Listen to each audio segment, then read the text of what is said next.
Welcome to Stockholm. Thank you very much. Do you remember when you were here last time in '98? Was it? It was quite a few years ago. Yeah. What do you remember from that tournament at Kungsängen?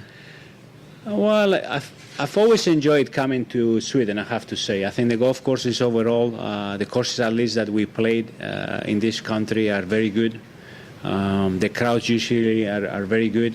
The atmosphere around the tournament is fantastic. So that's really, I think, what sticks out. The weather, the weather, it can be good, it can be bad, but it happens everywhere. So usually conditions on the golf course is always good. And I think that's really what stands out. The atmosphere regarding the tournament, the quality of the golf course, and the crowds. That was 15 years ago, and you have been professional for 27 years. Mm-hmm. Is it still that fun to play? Well, it's fun when you play good. Okay. I really enjoy competition, I have to say. That's the reason why I'm here. I still practice hard, trying to be as competitive as I can, especially with today's level.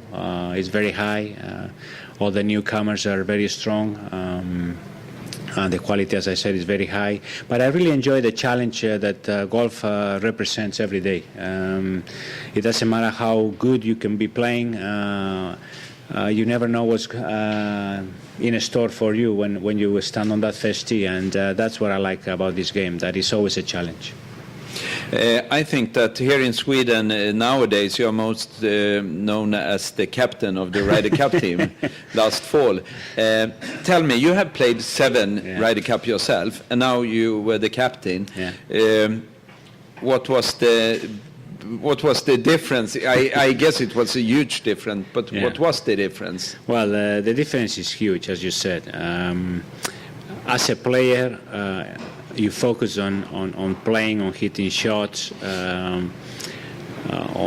You have to be aware of your partner when you're playing the foursomes and the 4 balls.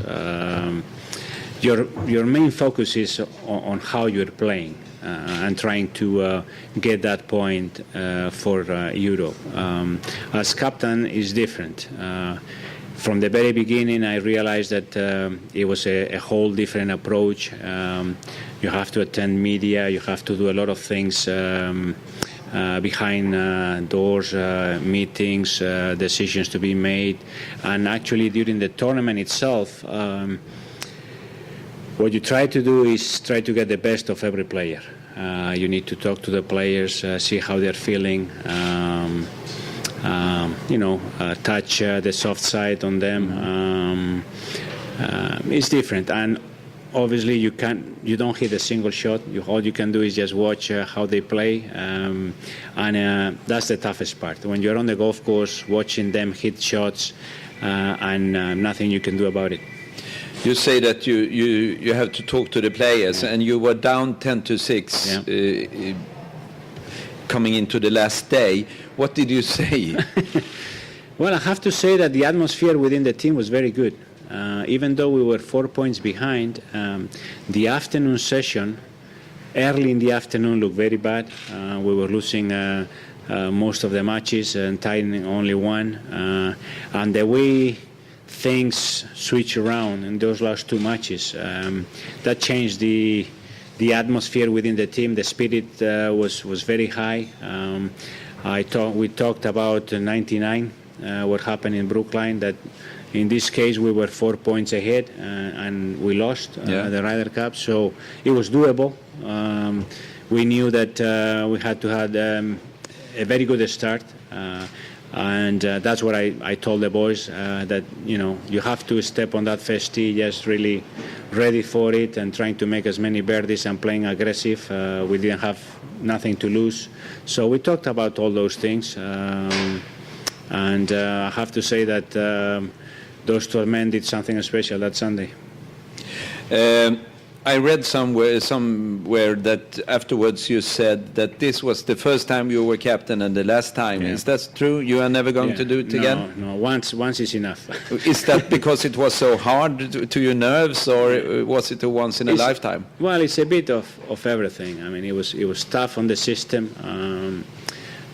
It demands a lot of your time during the whole process of qualifying, as I said, meetings and things like that. And the other reason behind it is that we do have a great generation of golfers. We do have, in this case, Paul and Darren and Lee and Podrick, Thomas beyond. If you look at that group of players, the Ryder Cup is played only once every 2 years. I think all of them deserve to have a chance to be captain of the Ryder Cup, and I think nowadays is pretty much one chance at it, and I think that's also the other reason behind it. Okay, thank you.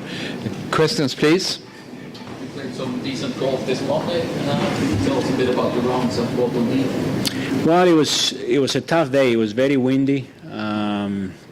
The morning session was good. I stroked the ball really well. I made a few mistakes, but I made a bunch of birdies. And in the afternoon, it was just survival. I have to say, I played the old course, and we had the first 6 holes straight into the wind, and it was blowing really hard. The scoring was really high in those holes. I was 3 over after 5 holes. I just managed to hang in there.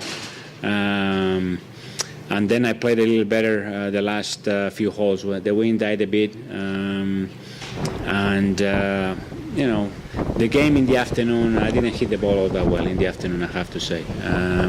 It was just down to saving good parts in some of the holes, chip and putt and things like that, and that's how I managed to make a decent score in the afternoon, just 1 over par.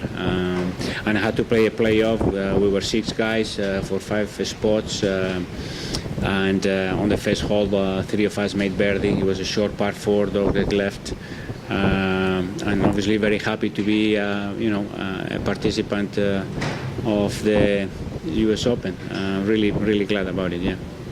Have you played at Marriott? No, I haven't played in the past. I know that we haven't played any big events there for many years.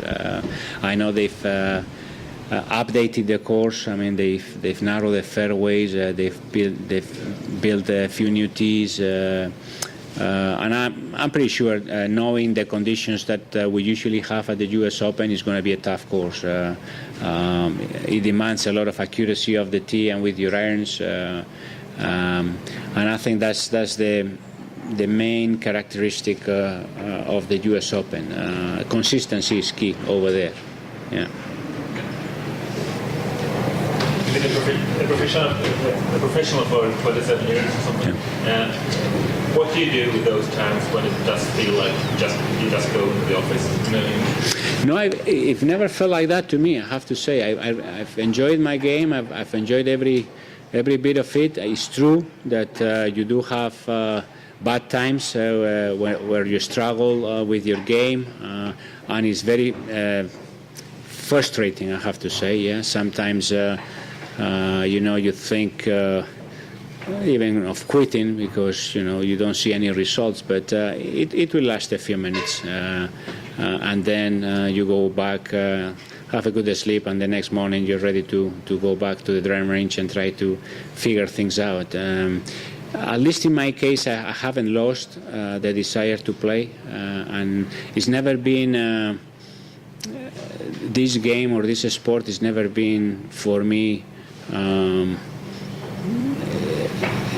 really work. I mean, it's been a lot of fun. I've had great times. I've managed to know a lot of people, interesting people, and it's always been quite joyful. Yeah. How much did you have to put your own game aside for Medina last year? Yeah, pretty much. Even though I was going to tournaments to play, my mind was not on my game. I remember going to tournaments like Wentworth or Wales, and I got there, and by the time I got there, I had a bunch of phone calls and emails and meetings to attend, and media wanting interviews every day. your mind is not just prepared to go to the driving range and focus on what you have to do, and you have to put that aside, to be honest, and focus on what the potential players are doing, how they are playing, how they are feeling. You try to get in touch with them, talk to them. So your game is pretty much secondary. Yeah.